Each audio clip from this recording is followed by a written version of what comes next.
இயேசு கிறிஸ்துவின் நாமத்தினாலே இந்த பரிசுத்த ஓய்வு நாளிலே உங்களை அன்போடு விட வாழ்த்துகிறேன். உங்களுக்கு கிருபையும் தேவ சமாதானமும் உண்டாவதாக.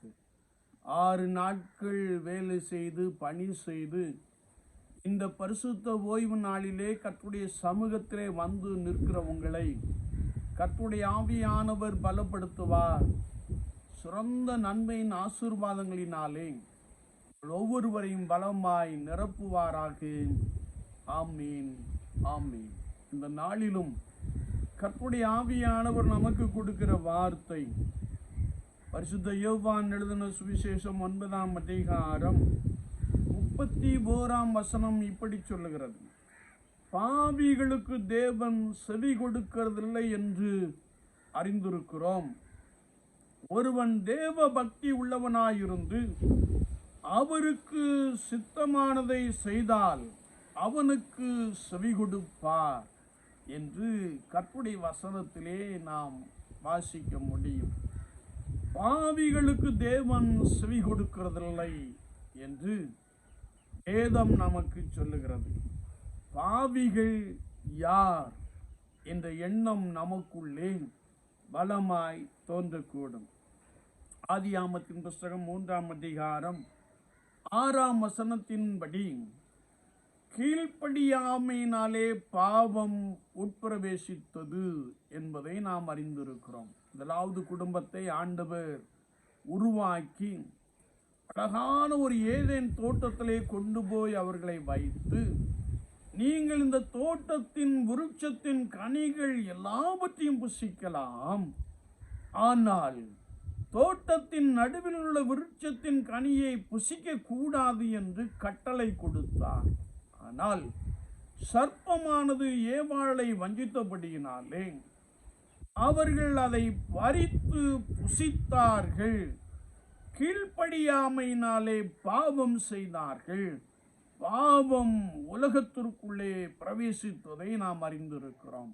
ஏனென்றால் கர்த்தருடைய வார்த்தை சொல்லுகிறது, பகலின் குளிர்ச்சியான வேளையிலே ஆண்டவர் ஆதாமோடும் ஏவாளோடும் பேசினார் என்று வேதம் சொல்லுகிறது.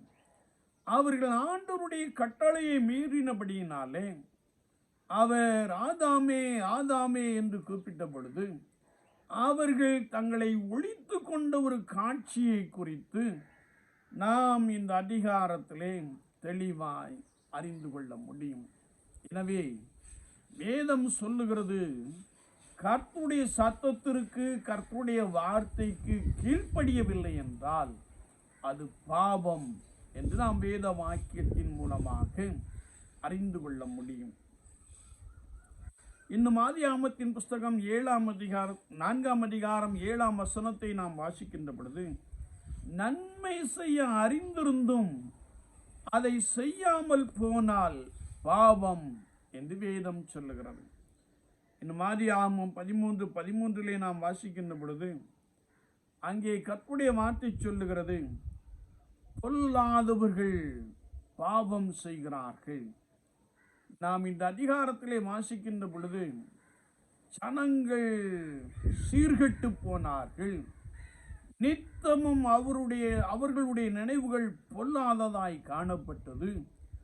அவர்கள் செய்த அக்கிரமம், அவர்கள் செய்த பாவம் வானபரியந்தமும் எட்டினது என்பதை குறித்து நாம் பரிசுத்த வாக்கியத்திலே தெளிவாய் அறிந்து கொள்ள முடியும்.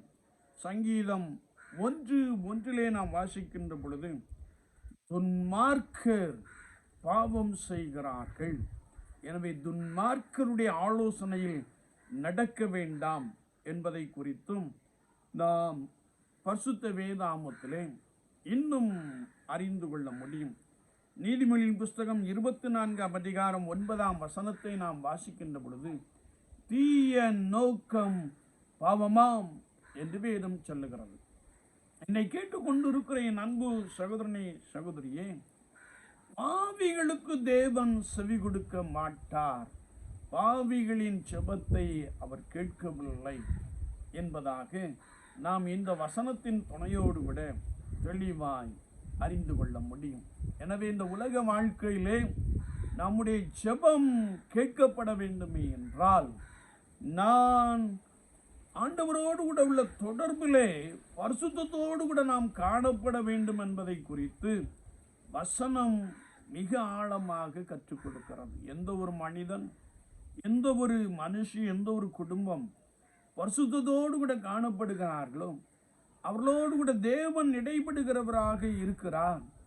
ஆண்டவர் அவர்களோடு கூட பேசி அவர்களை பலமாய் வழிநடத்த போதுமானவராக இருக்கிறார். எனவே விசுவாச வாழ்க்கையிலே நாம் பாவம் செய்யாதபடிக்கு, மீறுதலின் நிமித்தமாய், கீழ்ப்படியாமையின் நிமித்தமாய், தீய செயல்களை எண்ணுவதின் நிமித்தமாய் பாவம் செய்யாதபடிக்கு நம்மை காத்து கொண்டால் கர்த்தர் நம்முடைய சத்தத்திற்கு செவி கொடுக்கிறார். இந்நெருக்கத்திலிருந்து கூப்பிடுகின்ற பொழுது ஆண்டவர் உனக்கு உத்தரவு கொடுக்கிறார். வேதம் சொல்லுகிறது, அவர் பாவிகளுக்கு செவி கொடுப்பதில்லை என்று நாம் அறிந்திருக்கிறோம். இரண்டாவதாக, ஒருவன் தேவ பக்தி உள்ளவனாய் இருந்து என்று வார்த்தை சொல்லுகிறது. தேவ பக்தி என்பது நீங்கள் தவறாமல் ஆராதனையிலே வந்து கலந்து கொள்ளுகிற ஒரு செயல்பாட்டை குறிக்கிறது.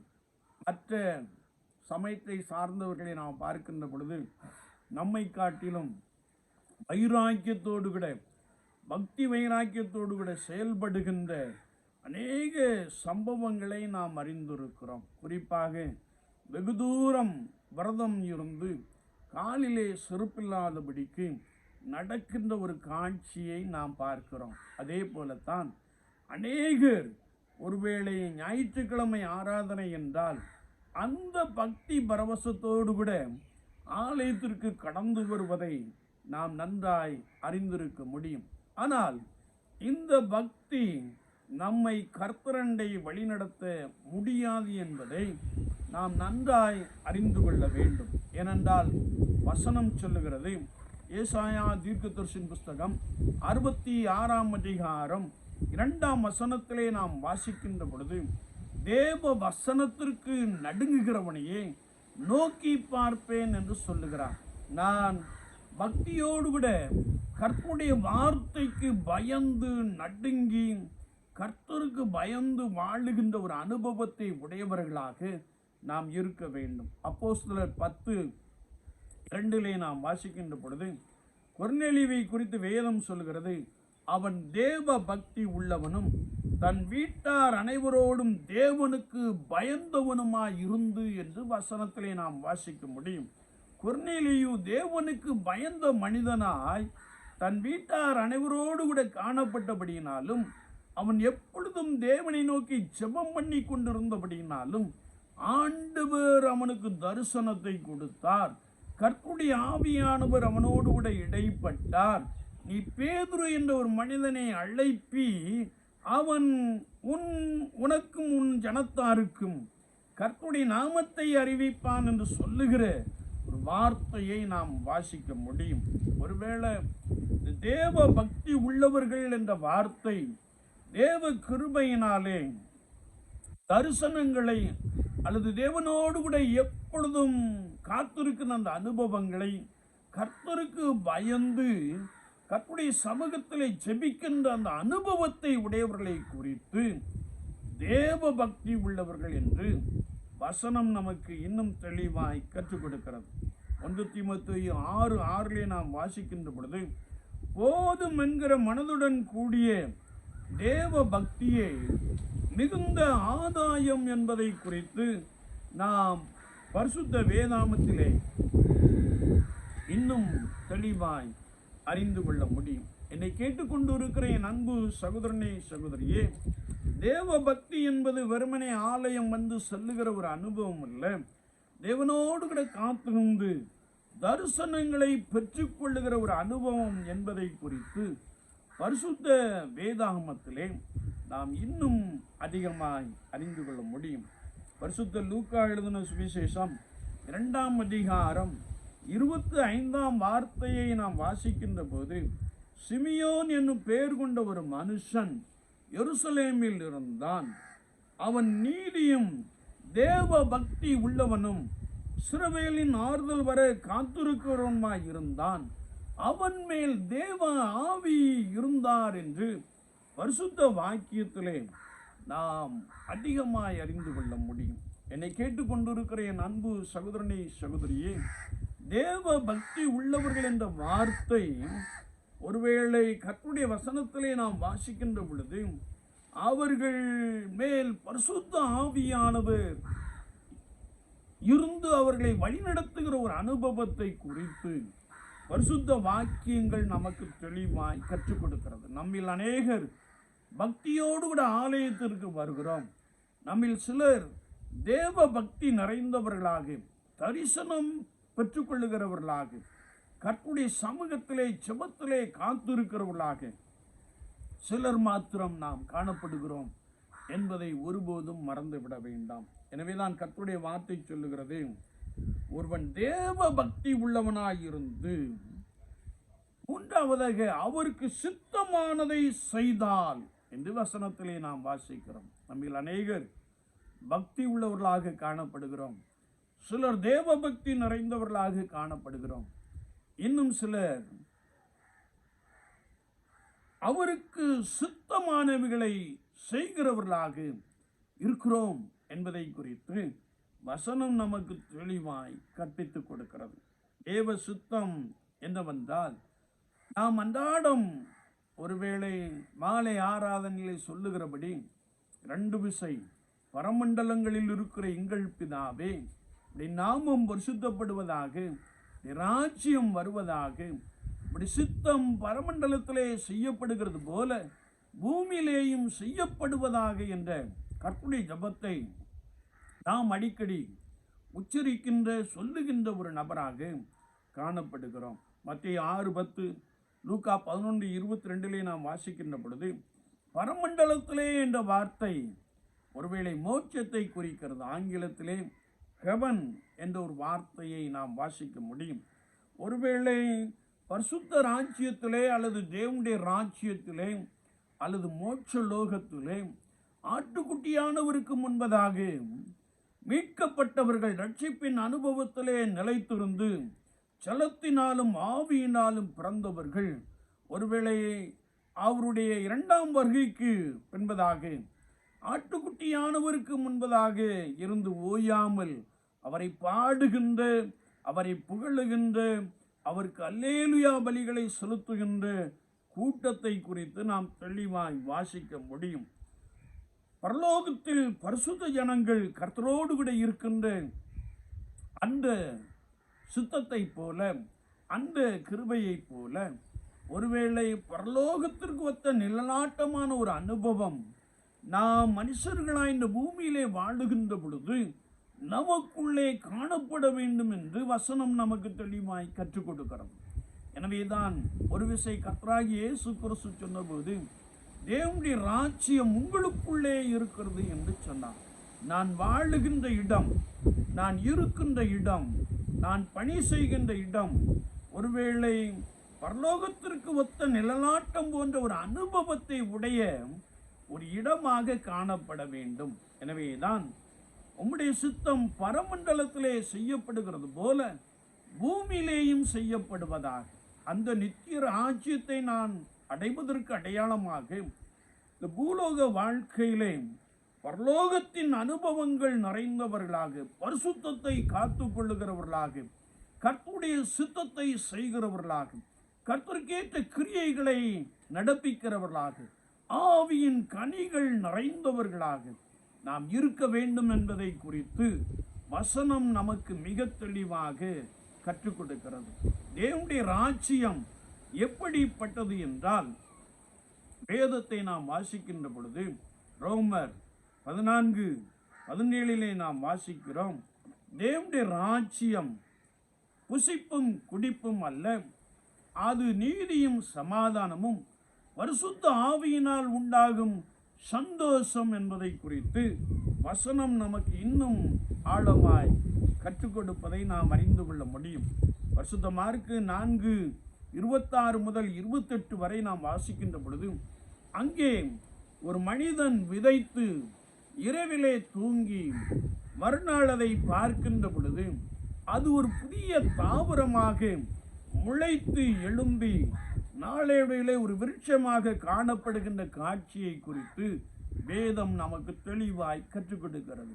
என்னை கேட்டுக்கொண்டிருக்கிற என் அன்பு சகோதரனை சகோதரியே, அந்த விதையானது முளைக்கின்ற அந்த அனுபவம் நம்முடைய வாழ்க்கையிலே அனுதினமும் புது புது கிருபைகளை பெற்றுக்கொண்டு கர்த்தருக்காக ஒரு புதிய அனுபவத்தோடு கூட, கர்த்தருக்காக நித்தமும் ஒரு புதிய கனி கொடுக்கின்ற அனுபவத்தோடு கூட நாம் வாழ வேண்டும் என்பதை குறித்து வசனம் நமக்கு தெளிவாய் கற்றுக் கொடுக்கிறது. எனவேதான் ஆண்டவர் நம்மை குறித்து சொன்னபோது பரிசுத்த யோவான் 15ஆம் அதிகாரம் 16ஆம் வார்த்தையிலே, நீங்கள் என்னை தெரிந்து கொள்ளவில்லை, நான் உங்களை தெரிந்து கொண்டேன். நான் உங்களை எதற்காக தெரிந்து கொண்டேனே என்றால், நீங்கள் கனி கொடுக்கும்படிக்கும் உங்கள் கனி நிலைத்திருக்கும்படிக்கும் நான் உங்களை ஏற்படுத்தினேன் என்று சொல்லுகிறார். தேவனுடைய சித்தம் என்ன? நற்கனி கொடுக்கின்ற ஒரு அனுபவம், நல்ல கிருபைகளை பெற்ற ஒரு அனுபவம், ஒருவரை ஒருவர் மன்னித்து ஏற்றுக்கொள்ளுகிற ஒரு அனுபவம், அதோடு கூட ஆழமான அன்பு கூறுகின்ற ஒரு அனுபவம் என்பதை குறித்து வசனம் நமக்கு மிக தெளிவாக கற்றுக் கொடுக்கிறது. இன்னும் நாம் கர்த்தருடைய வேதத்தை வாசிக்கின்ற பொழுது ரோமாபுரியாருக்கு நிருபம் 12ஆம் அதிகாரம் 2ஆம் வார்த்தையிலே நாம் வாசிக்கின்ற பொழுது அங்கே கர்த்தருடைய வார்த்தை சொல்லுகிறது, நீங்கள் இந்த பிரபஞ்சத்திற்கு ஒத்த வேஷம் தெரியாமல் தேவனுடைய சித்தமும் என்ற வார்த்தையை நாம் இங்கே ஆழமாய் வாசிக்கிறோம். நீங்கள் இந்த பிரபஞ்சத்திற்கு ஒத்த வேஷம் தெரியாமல் தேவனுடைய நன்மையும் பிரியமும் பரிபூரணமான சித்தம் இன்னதென்று பகுத்தறியத்தக்கதாக உங்கள் மனம் புதிதாகிறதுனாலே மறுரூபமாகுங்கள் என்ற ஒரு வசனத்தை நாம் வாசிக்க முடியும். அப்படி என்றால் நான் நித்தமும் கிறிஸ்துவுக்குள் ஒரு புது சிருஷ்டியாய் வளருகிற ஒரு அனுபவம் இருக்க வேண்டும். வேதம் சொல்லுகிறது, காலைகள் தோறும் கர்த்தருடைய கிருபைகள் புதியவைகள் என்று நாம் பரிசுத்த வேதாமத்திலே வாசிக்க முடியும். எப்படி ஒரு விதையானது ஒரு புதிய தாவரமாக அது முளைத்து கனி கொடுக்கிற ஒரு அனுபவத்தை அது கொண்டு காணப்படுகிறதோ, அதே போல விசுவாச வாழ்க்கையிலே நான் அனுதினமும் கர்த்தருடைய வசனத்தை வாசிக்கிறோம். தேவனுடைய நன்மையும் பிரியமும் பரிபூர்ணமான சித்தம் இன்னதென்பது அறிந்து நாம் வாழ வேண்டும் என்பதாக கர்த்தருடைய வார்த்தை சொல்லுகிறது. மேலும் உங்கள் மனம் புதிதாக வேண்டும், நீங்கள் கிறிஸ்து இயேசுவுக்குள் மறுரூபமாக்கப்பட வேண்டும் என்ற வசனத்தை நாம் இங்கே தெளிவாய் வாசிக்கிறோம். எனவே கர்த்தருடைய ஆவியானவர் சொல்லுகின்ற பொழுது தெளிந்த எண்ணம் உள்ளவர்களாய் நீங்கள் இருங்கள். அநேகராகிய நாமும் கிறிஸ்துவுக்குள் ஒரே சரீரமாய் இருக்க ஒருவருக்கொருவர் அவயவங்களாய் இருக்கிறோம் என்ற வசனத்தை நாம் மிக தெளிவாக அறிந்து கொள்ள முடியும். என்னை கேட்டுக்கொண்டிருக்கிற என் அன்பு சகோதரனே சகோதரியே, இந்த பூலோக வாழ்க்கையிலே ஒவ்வொரு நாளும் கர்த்தருக்கு நன்மையும் பிரியமும் பரிபூரணமான சித்தம் என்னதென்று அறிந்து கர்த்தருக்கேற்ற ஒரு வாழ்க்கையை நான் வாழ வேண்டும். அந்த வாழ்க்கையின் அனுபவத்திலே மறுரூபமாக்கப்படுதலாகிய அந்த அனுபவத்திற்குள்ளே நாம் கடந்து செல்ல வேண்டும் என்பதை குறித்து வசனம் மிக தெளிவாக கற்றுக் கொடுக்கிறது. இன்னும் நாம் ஒரு வார்த்தையை வாசிக்கின்ற பொழுது எபேசியர் 5:17 நாம் வாசிக்கின்ற பொழுது, ஆகையால் நீங்கள் மதியற்றவர்களாய் இராமல் கர்த்தருடைய சித்தம் இன்னதென்று உணர்ந்து கொள்ளுங்கள் என்று வசனம் நமக்கு மிக தெளிவாக கற்றுக் கொடுக்கிறது. பூலோக வாழ்க்கையிலே ஆண்டவருக்கு பிரியமானது என்ன, ஆண்டவருடைய சித்தம் என்ன என்பதை ஒவ்வொரு நாளும் சோதித்து பார்த்து என்னுடைய வாழ்க்கை கர்த்தரை பிரியப்படுத்துகிற ஒரு அனுபவமாய், கர்த்தருடைய சித்தத்தின்படி கர்த்தருடைய திட்டத்தின்படி நடக்கிற ஒரு மனிதனாய் மனுஷியாய் நாம் காணப்படுகின்ற பொழுது மெய்யாகவே ஆண்டவர் நம்முடைய ஜெபத்திற்கு செவி கொடுக்கிறார் என்று நாம் கர்த்தருடைய வார்த்தையிலே தெளிவாய் வாசிக்க முடியும். என்னை கேட்டுக்கொண்டிருக்கிற என் அன்பு சகோதரனே சகோதரியே, விசுவாச வாழ்க்கையிலே அனுதினமும் தேவ சித்தம் என்ன என்பதை அறிந்து நாம் வாழுகின்ற ஒரு நபராக காணப்படுகிறோமா, அல்லது இந்த உலகத்திற்கு ஒத்த வேஷம் தரித்து நாம் நடிக்கிற ஒரு மனிதனாக காணப்படுகிறோமா? சற்று நம்மை நாமே ஆராய்ந்து பார்ப்போம். வேதம் சொல்லுகிறது, பாவிகளுக்கு தேவன் செவி கொடுக்கிறதில்லை என்று அறிந்திருக்கிறோம். ஒருவன் தேவ பக்தி உள்ளவனாய் இருந்தால் மாத்திரம் போதாது, அவருக்கு சுத்தமானதை செய்தால் அவனுக்கு கர்த்தர் செவி கொடுப்பார். பல நாட்களாக ஒரு குறிப்பிட்ட காரியத்திற்காக நீங்கள் ஜெபிக்கிற ஒரு நபராக காணப்படலாம். ஆனாலும் பதில் வரவில்லையே என்ற ஏக்கம், பதில் வரவில்லையே என்ற கலக்கம், பதில் வரவில்லையே என்ற கவலை உங்களுக்குள்ளே நிறைவாய் காணப்படக்கூடும். என்றாலும் கர்த்தருடைய வார்த்தை சொல்லுகிறது, நீங்கள் பரிசுத்தத்தை காத்து கொள்ளுங்கள், நீங்கள் பாவத்தை விட்டு விலகி கர்த்தருக்கென்று உங்களை புதுப்பித்துக் கொள்ளுங்கள், கர்த்தருக்கென்று நீங்கள் பரிசுத்தத்தோடு கூட வாழுங்கள். அது மாத்திரமல்ல, தேவ பக்தி நிறைந்தவர்களாய் தேவ வசனத்திற்கு நடுங்குகின்ற பொழுது கர்த்தர் உங்களை நோக்கி பார்க்கிறார். அது மாத்திரமல்ல, நீங்கள் தேவனுக்கு பயப்படுகின்ற பொழுது கர்த்தர் உங்களுக்கு தரிசனத்தை கொடுத்து, கர்த்தர் உங்களுக்கு தேவனுடைய ராஜ்யத்திற்கேற்ற சொப்பனங்களை கொடுத்து உங்களை வழிநடத்துகிறார். இன்னும் நான் ஒருவேளை தேவ பக்தி என்ற வார்த்தையின் அடிப்படையிலே போதும் என்ற மனதுடன் கூடிய தேவ பக்தியை மிகுந்த ஆதாயம் என்ற வசனத்தின்படி கர்த்தர் எதை கொடுக்கிறாரோ அதை பெற்றுக்கொண்டு கர்த்தருக்காக பலமாய் வாழ வேண்டும்.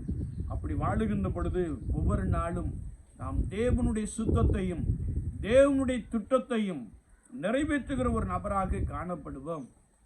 ஆண்டவர் உங்களோடு கூட இருந்த உங்கள் ஜெபத்திற்கு, உங்கள் வேண்டுதலுக்கு அவர் செவி கொடுப்பார் என்று வசனம் நமக்கு தெளிவாய் கற்றுக் கொடுக்கிறோம். என்னை கேட்டுக்கொண்டு இருக்கிற என் அன்பு சகோதரனே, சகோதரியே, விசுவாச வாழ்க்கையிலே நாம் தேவனுடைய சுத்தத்தை செய்கிற ஒரு நபர்களாக காணப்படுகிறோமா? சற்று நம்மை நாமே ஆராய்ந்து பார்ப்போம்.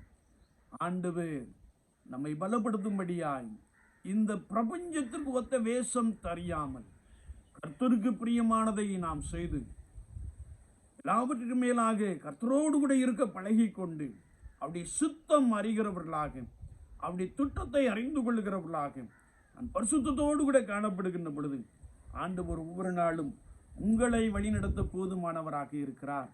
உங்கள் ஜெபத்திற்கு அவர் பதிலளிக்கிறார் என்று வார்த்தை சொல்லுகிறார். விசுவாச வாழ்க்கையிலே நாம் எந்த நிலைமையிலே காணப்படுகிறோம்? நம்மில் இன்னும் அநேகர் ஒருவேளை இயேசு கிறிஸ்துவை நன்றாய் அறிந்தும் துணிகரமாய் பாவம் செய்கிறவர்களாக இருக்கிறோம். பாவத்தை விட்டு மனம் திரும்ப வேண்டும். அது மாத்திரமல்ல, நம்மில் அநேகர் இயேசு கிறிஸ்துவை நன்றாய் அறிந்தும் பக்தியின் வேஷம் தரித்து வாழுகின்ற பெரும் கூட்டமாய் காணப்படுகிறோம். நாம் உண்மையாகவே தேவ பக்தி நிறைந்தவர்களாக, தேவ வசனத்திற்கு நடுங்குகிறவர்களாக, தேவ தரிசனங்களை பெற்றுக்கொள்ளுகிறவர்களாக இருக்க வேண்டும் என்பதை குறித்து வசனம் நமக்கு தெளிவாய் கற்றுக் கொடுக்கிறது. எனவே ஒவ்வொரு நாளும் அவருடைய சுத்தத்தை நிறைவேற்றுகின்ற பொழுது, ஒவ்வொரு நாளும் அவருடைய விருப்பத்தை நிறைவேற்றுகின்ற பொழுது, ஒவ்வொரு நாளும் அவருக்கு பிரியமான ஒரு வாழ்க்கை வாழுகின்ற பொழுது ஆண்டவர் நமக்கு செவி கொடுக்கிறார்.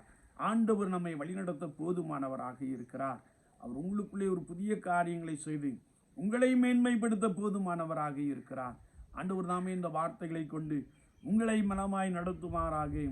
ஆமீன், ஆமீன். நாம் ஜெபிப்போம். நேசிக்கிற நல்ல ஆண்டவரே, இந்த பரிசுத்த ஓய்வு நாள் ஆராதனைக்காய் ஸ்தோத்திரம், வார்த்தைகளை கேட்டவர்களுக்காய் ஸ்தோத்திரம். பலப்படுத்தும் ஆண்டவரே, உமக்கு பிரியமான ஜனமாய் காணப்பட தேவ பக்தி நிறைந்தவர்களாக, கர்த்தருடைய நாமத்திற்கு பயந்து வாடுகிறவர்களாக காணப்பட ஆண்டவர் ஒவ்வொரு நாளும் உதவி செய்யும்படியாய் நாங்கள் வேண்டு நிற்கிறோம். அது நிமித்தமாக உம்முடைய சுத்தத்தையும் உம்முடைய திட்டத்தையும் உம்முடைய விருப்பத்தையும் அனு தினமும் நிறைவேற்றுகிற ஆண்டவரை உம்முடைய ஜனமாய் காணப்பட ஒவ்வொருவருக்கும் கிருபை தார். அது நிமித்தமான ஆசீர்வாதங்களை சுதந்திரத்துக் கொள்ள உதவி செய்யும். வார்த்தைகளை கேட்டவர்களை பலப்படுத்தும். உம்முடைய வழிகளிலே உற்சாகம் கொள்ள பரிசுத்த ஆவியான ஒரு உதவி செய்வீராக. அதற்கேற்ற ஆசீர்வாதங்கள் ஒவ்வொருவரையும் நிரப்பட்டும். இயேசுவின் நாமத்தில் பிதாவே, ஆமீன், ஆமீன்.